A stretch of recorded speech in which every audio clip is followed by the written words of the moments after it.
Tout s'est joué en à peine 5 minutes. 5 minutes seulement. Et pourtant, elles ont laissé une trace durable dans l'histoire politique française. François Bayrou venait tout juste d'achever son avertissement solennel. Dans son esprit, le piège était parfait.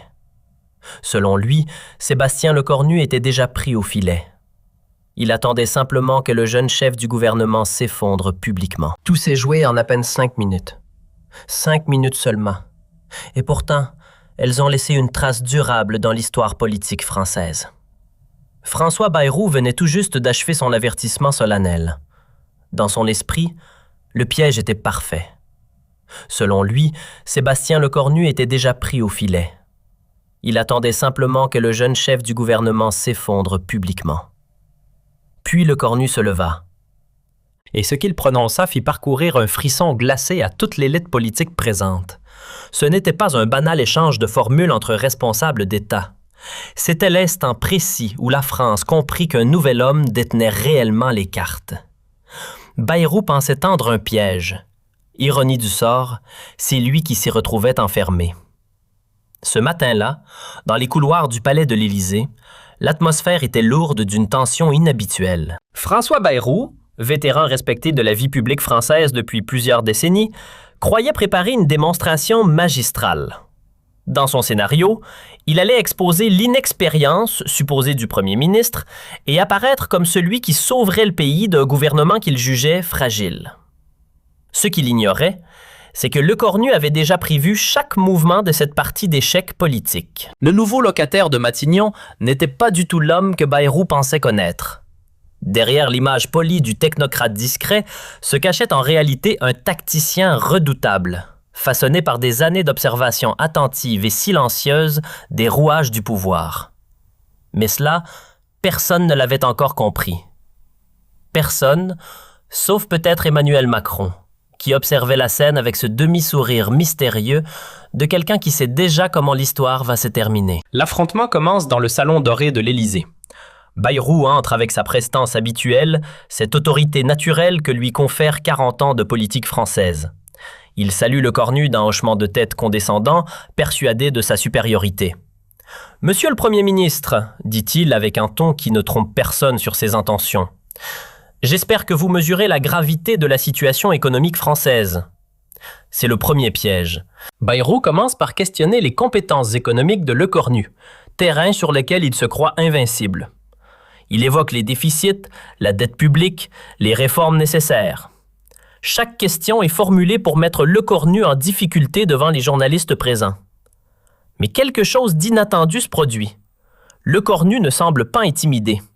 Au contraire, il écoute calmement, prend des notes et quand Bayrou termine sa première salve, il répond avec une précision chirurgicale. Non seulement il maîtrise tous les dossiers, mais il développe une vision économique d'une cohérence qui surprend même Macron. « Votre analyse est intéressante, monsieur Bayrou », répond Lecornu avec un calme olympien. « Mais permettez-moi de vous présenter une perspective différente. » Et là, pendant 10 minutes, il déroule une stratégie économique d'une sophistication remarquable. Il parle d'innovation, de transition écologique, de repositionnement industriel. Chaque argument est documenté, chaque proposition chiffrée. Bayrou commence à comprendre qu'il s'est trompé sur son adversaire, mais l'ancien ministre refuse d'abandonner. Il passe à l'attaque suivante, la politique européenne. C'est son domaine de prédilection, celui où il pense pouvoir définitivement écraser Lecornu. « Et que comptez-vous faire de nos relations avec Bruxelles ?» lance-t-il avec un sourire ironique. La France a besoin d'une voix expérimentée sur la scène européenne, pas d'un apprenti diplomate. L'insulte est à peine voilée. Bayrou vient de traiter publiquement le premier ministre français d'amateur. Dans l'assistance, on retient son souffle. Comment Lecornu va-t-il réagir à cette provocation? C'est là que tout bascule. Au lieu de se défendre, Lecornu fait quelque chose d'inattendu. Il se lève, s'approche de Bayrou et, avec un sourire qui n'a rien d'amical, il dit « Monsieur Bayrou, votre expérience européenne est effectivement remarquable. Rappelons-nous ensemble vos plus beaux succès. » Le ton est cordial, mais quelque chose dans la voix de Lecornu fait frissonner l'assistance. Votre gestion du dossier agricole européen, par exemple. N'est-ce pas sous votre supervision que la France a perdu 15 milliards d'euros de subventions européennes? Bayrou blêmit. Cette information n'était pas publique. Comment le Cornu peut-il la connaître? Ou encore votre négociation sur les quotas de pêche, continue le Cornu implacablement. Celle qui a coûté 2000 emplois aux pêcheurs bretons. L'ancien ministre tente de reprendre l'initiative. Ce sont des simplifications. Mais le Cornu ne lui laisse pas finir. Des simplifications? Dites-le aux familles concernées. Dites-le aux entreprises qui ont fermé. Votre expérience européenne, Monsieur Bayrou, c'est surtout l'expérience de l'échec. Le silence qui suit est assourdissant. Personne n'ose respirer. Bayrou, l'homme qui a survécu à tous les gouvernements depuis Mitterrand, vient de se faire publiquement humilier par quelqu'un qu'il considérait comme un novice. Mais le Cornu n'en a pas terminé. Il sort de sa poche un dossier qu'il pose sur la table. Puisque nous parlons d'expérience, parlons aussi de votre gestion du MoDem. Voulez-vous que nous évoquions l'affaire des assistants parlementaires européens ou préférez-vous que nous discutions des comptes de campagne de 2017? Bayrou tente une dernière manœuvre désespérée. Vous déformez la réalité. Je cite vos propres rapports, coupe le Cornu en ouvrant le dossier. Voulez-vous que je lise les conclusions de l'audit interne de votre parti? Celui que vous avez tenté de dissimuler pendant 2 ans? C'est l'estocade finale. Bayrou comprend qu'il vient de commettre l'erreur de sa vie. Face à lui, le Cornu ne ressemble plus du tout au jeune ministre inexpérimenté qu'il pensait manipuler. C'est un adversaire redoutable, parfaitement préparé, qui vient de retourner la situation avec une maestria confondante. Monsieur Bayrou, reprend le Cornu d'une voix maintenant glaciale. Permettez-moi de vous rappeler une vérité simple. L'expérience sans résultat, ça s'appelle de l'incompétence. Et l'incompétence déguisée en sagesse, ça s'appelle de l'imposture. L'Assemblée est tétanisée. Personne n'a jamais vu François Bayrou se faire ainsi démonter publiquement. L'homme qui était respecté par tous les camps politiques français vient de perdre toute crédibilité en quelques minutes. Mais le pire reste à venir. Voulez-vous que nous parlions de votre véritable bilan, Monsieur Bayrou? 40 ans de politique française. Et qu'avez-vous accompli exactement? Quelles réformes portez-vous? Quelle victoire revendiquez-vous? Bayrou tente de répondre, mais sa voix se brise. Pour la première fois de sa carrière, le grand orateur qu'il était reste sans mots. Votre carrière politique, Monsieur Bayrou, c'est l'art de survivre sans jamais rien construire. C'est l'art d'être partout sans jamais être nulle part. Vous êtes le symbole parfait d'une politique française qui tourne en rond depuis des décennies. Les journalistes présents comprennent qu'ils assistent à un moment historique. Ce n'est plus seulement un affrontement entre 2 hommes, c'est le symbole d'une France qui change. D'un côté, l'ancienne génération politique représentée par Bayrou. De l'autre, une nouvelle approche du pouvoir incarnée par le Cornu. « Je vais vous dire ce qui va se passer maintenant », continue le Cornu en se rasseyant calmement. Vous allez quitter cette salle. Vous allez rentrer chez vous et réfléchir à votre héritage politique. Parce que ce que vous venez de faire aujourd'hui, cette tentative pathétique de m'humilier, restera comme l'acte final d'une carrière ratée. Bayrou, complètement décomposé, tente une dernière fois de sauver la face. Mais le Cornu poursuit. Moi, j'ai été élu pour gouverner, pas pour survivre. J'ai été choisi pour transformer la France, pas pour la maintenir dans l'immobilisme. L'ancien ministre comprend que tout est fini pour lui. 40 ans de carrière politique viennent de s'effondrer en 5 minutes.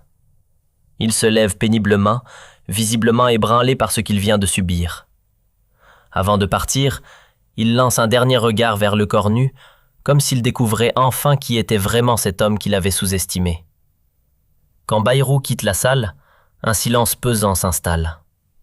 Puis, progressivement, les conversations reprennent. Mais tout le monde a compris qu'il vient de se passer quelque chose d'extraordinaire.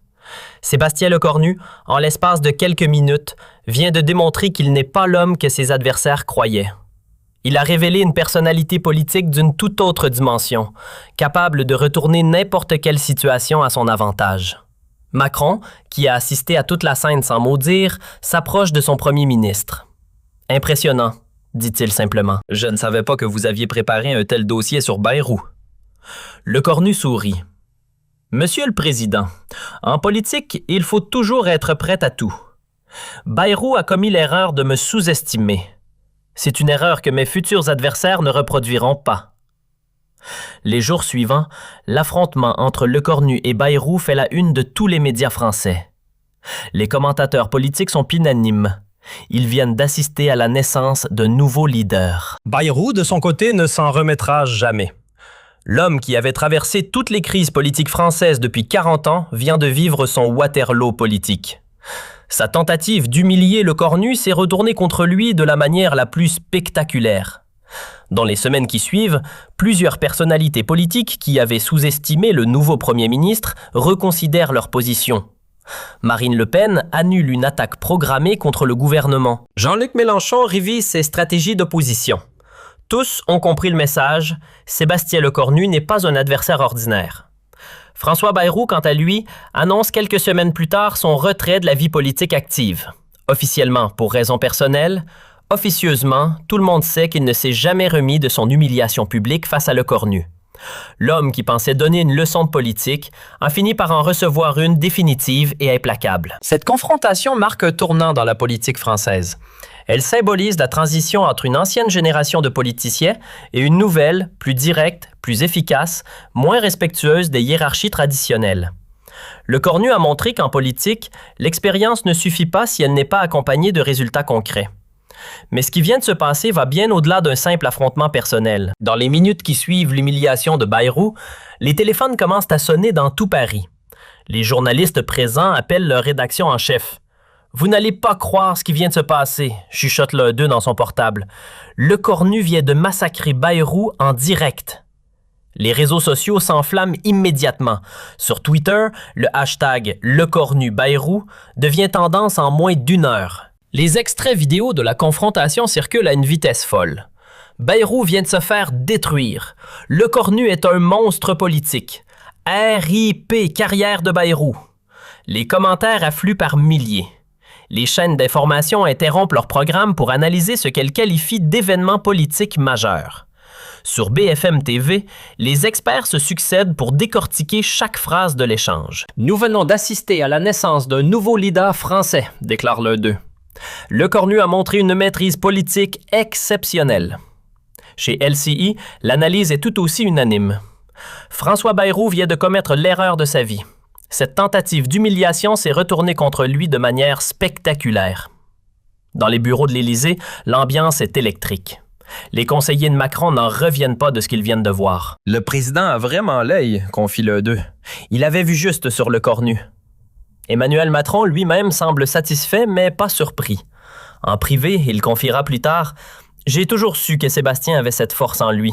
Bayrou a juste eu la malchance de la révéler au grand jour. » Pendant ce temps, dans les couloirs de l'Assemblée nationale, c'est la stupéfaction générale.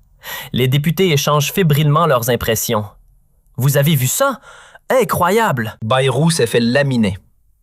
Même les plus expérimentés admettent n'avoir jamais rien vu de tel. En 30 ans politique, je n'ai jamais assisté à une destruction aussi méthodique, confie un ancien ministre. Au Sénat, l'onde de choc est tout aussi forte. Les sénateurs, pourtant habitués aux jeux de politique, reconnaissent unanimement la performance exceptionnelle de Lecornu. « Ce garçon a un avenir », murmure un vétéran de la Chambre haute. Bayrou ne s'en remettra jamais. Les réactions de l'opposition politique ne tardent pas.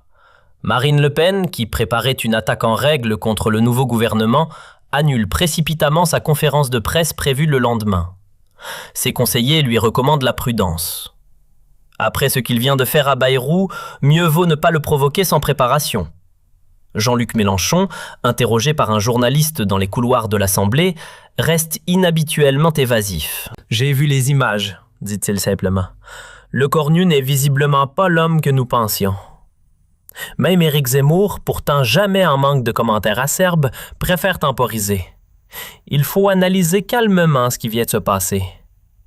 Cette prudence soudaine de l'opposition en dit long sur l'impact de la performance de Lecornu. En l'espace de quelques minutes, il a réussi à imposer le respect même à ses adversaires les plus farouches. Dans les rédactions des grands quotidiens français, c'est l'effervescence. Les éditorialistes travaillent déjà sur leurs analyses du lendemain. Au Figaro, le ton est admiratif. Lecornu vient de démontrer qu'il possède l'étoffe des grands leaders politiques. Libération titre déjà « La naissance d'un chef ». Le Monde prépare un dossier complet sur l'émergence du nouveau pouvoir français. Mais c'est peut-être l'analyse du Canard enchaîné qui sera la plus cruelle pour Bayrou. L'hebdomadaire satirique prépare déjà une caricature ravageuse montrant l'ancien ministre en train de se faire écraser par un bulldozer aux couleurs de Lecornu. Le titre prévu, Bayrou, 40 ans de politique pour en arriver là. Les conséquences de cette journée dépassent largement le cadre hexagonal. À Bruxelles, les responsables européens qui suivaient l'actualité française sont impressionnés par la performance de Lecornu. « Nous avons peut-être affaire au futur leader de l'Europe », confie un haut fonctionnaire de la Commission. À Berlin, l'entourage d'Olaf Scholz prend note de l'émergence de ce nouveau premier ministre français. « Il faudra compter avec lui dans les négociations futures », analyse un conseiller du chancelier allemand. Washington aussi suit l'affaire de près. Les services de renseignement américains mettent à jour leurs fiches sur les personnalités politiques françaises. Le profil de Lecornu passe du statut de ministre technique à celui de leader politique majeur. Pendant ce temps, François Bayrou vit les heures les plus sombres de sa carrière. Rentré chez lui dans sa propriété de Bordère, il évite soigneusement tous les appels des journalistes. Sa famille tente de le réconforter, mais l'homme politique chevronné mesure parfaitement l'ampleur du désastre. 40 ans de carrière anéantis en 5 minutes, confie-t-il à sa femme. « Je n'aurais jamais dû sous-estimer ce garçon. » Son téléphone portable n'arrête pas de sonner. Ses anciens alliés politiques l'appellent pour prendre leur distance. Au modem, c'est la panique. Plusieurs responsables du parti réclament déjà un congrès extraordinaire pour faire le ménage. « François nous a tous coulés », râle l'un d'eux. « Comment voulez-vous qu'on soit crédible après ça? » Les sondeurs ne perdent pas de temps. Dès le lendemain, les premiers sondages flash montrent une chute vertigineuse de la popularité de Bayrou et une montée spectaculaire de celle de Lecornu. L'Institut IFOP titre « Lecornu, nouveau chouchou des Français ». Ipsos confirme « Bayrou au plus bas de sa carrière ». Les chiffres sont sans appel. En une journée, Lecornu gagne 12 points de popularité quand Bayrou en perd 15.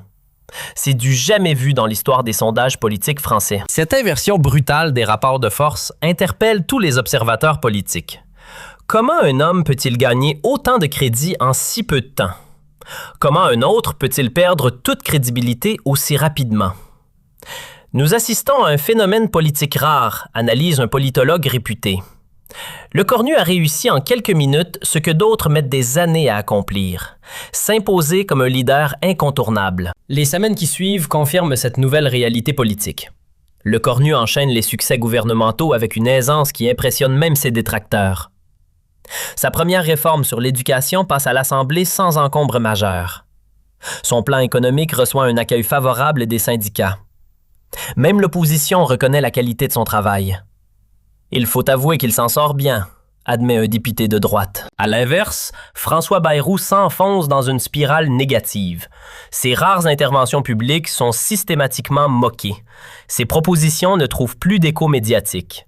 Même ses anciens soutiens l'abandonnent progressivement. François est devenu inaudible, résume un ancien ministre. Après ce qui s'est passé avec Lecornu, plus personne ne le prend au sérieux. Au niveau international, la France gagne en crédibilité. Les partenaires européens apprécient d'avoir en face d'eux un interlocuteur de la trempe de Lecornu. Ses premières négociations à Bruxelles sont saluées comme des modèles d'efficacité diplomatique. La France a retrouvé une voix forte en Europe, titre le Financial Times. 6 mois après l'affrontement, le bilan est sans appel. Lecornu s'est imposé comme l'une des figures majeures de la politique française. L'homme qui voulait donner une leçon a fini par en recevoir une définitive et humiliante. Cette confrontation a eu des répercussions bien au-delà de ce que quiconque aurait pu l'imaginer. Dans les heures qui ont suivi, les réseaux sociaux français ont explosé. Le hashtag #LecornuBayrou est devenu tendance en moins de 2 heures. Les extraits vidéo de l'affrontement ont été vus plus de 100 millions de fois en une seule journée. Mais ce qui a vraiment marqué les esprits, c'est la métamorphose complète de l'image de Lecornu. En quelques minutes, il était passé du statut de premier ministre par défaut à celui des leaders politiques incontournables. Les sondages qui ont suivi ont confirmé cette transformation spectaculaire. La cote de popularité de Lecornu a bondi de 15 points en une semaine. Celle de Bayrou s'est effondrée dans les mêmes proportions. Plus grave encore pour l'ancien leader centriste, son propre parti a commencé à prendre ses distances. Plusieurs députés du MoDem ont publiquement critiqué l'attitude de leur président lors de cette confrontation. François a commis une erreur grave, a confié l'un d'eux sous couvert d'anonymat. Il a sous-estimé le Cornu et ça nous retombe dessus à tous. La presse internationale s'est également emparée de l'affaire. Le Financial Times a titré « Le nouveau visage du pouvoir français ». The Guardian a analysé la chute spectaculaire d'un vétéran de la politique française. Même la presse allemande, habituellement peu intéressée par les querelles politiques françaises, a consacré plusieurs articles à cet événement. Ce qui a le plus impressionné les observateurs étrangers, c'est la maîtrise dont a fait preuve le Cornu. Sa capacité à retourner une situation défavorable en triomphe personnel a été saluée comme un exemple de brillante communication politique. Plusieurs écoles de communication européennes ont d'ailleurs intégré cette séquence à leur programme d'études comme cas d'école de gestion de crise. Mais l'onde de choc la plus importante s'est ressentie au sein même de la classe politique française. Tous les leaders d'opposition qui préparaient leurs attaques contre le nouveau gouvernement ont dû revoir leur stratégie. Comment s'attaquer à un premier ministre qui venait de démontrer une telle force de caractère? Marine Le Pen, qui avait prévu une offensive majeure contre le Cornu la semaine suivante, a annulé tous ses déplacements pour réévaluer la situation politique. Jean-Luc Mélenchon, pourtant habitué aux jeux de verbal les plus rudes, a admis en privé que ce Le Cornu n'est pas celui qu'on croyait. Même Éric Zemmour, qui ne rate jamais une occasion de critiquer le gouvernement, s'est montré étonnamment silencieux dans les jours qui ont suivi l'affrontement. Les conséquences pour François Bayrou ont été encore plus dramatiques que prévu. Non seulement sa crédibilité politique était anéantie, mais sa situation personnelle devenait intenable. Les médias, qui l'avaient toujours traité avec respect malgré ses échecs, ont commencé à revisiter toute sa carrière sous un angle critique. L'hebdomadaire Le Point a publié un dossier intitulé « Bayrou, 40 ans pour rien ». Libération a titré « La fin d'une époque ». Le Figaro, pourtant proche de ses positions, a évoqué une sortie sans gloire. Mais c'est peut-être l'analyse de l'OPS qui a été la plus cruelle. François Bayrou, ou l'art de confondre longévité et légitimité. Dans son entourage proche, c'est la consternation. Sa femme Élisabeth, qui l'avait toujours soutenu dans ses combats politiques, lui conseille désormais de tourner la page. Ses enfants, longtemps fiers de leur père, commencent à subir les moqueries de leurs collègues. Papa a mal calculé son coup, confie sa fille à une amie. Il pensait impressionner le Cornu, mais c'est lui qui s'est fait ridiculiser. Les répercussions financières ne tardent pas non plus. Plusieurs entreprises qui employaient Bayrou comme consultant annulent leurs contrats. Les maisons d'édition qui lui proposaient d'écrire ses mémoires se rétractent. Même les chaînes de télévision qui l'invitaient régulièrement comme expert politique espacent leurs sollicitations. François n'est plus bankable, explique cyniquement un producteur de télévision. Après ce qui s'est passé avec le Cornu, il a perdu toute crédibilité. Au MoDem, c'est la guerre ouverte. Plusieurs cadres du parti réclament la démission de Bayrou. « Il nous a tous coulés avec ses manières de vieux notable », s'insurge un député. « Comment voulez-vous qu'on soit pris au sérieux après ça ?» Une motion de défiance commence même à circuler dans les instances dirigeantes du parti. Pour la première fois de sa vie politique, François Bayrou se retrouve isolé dans sa propre formation.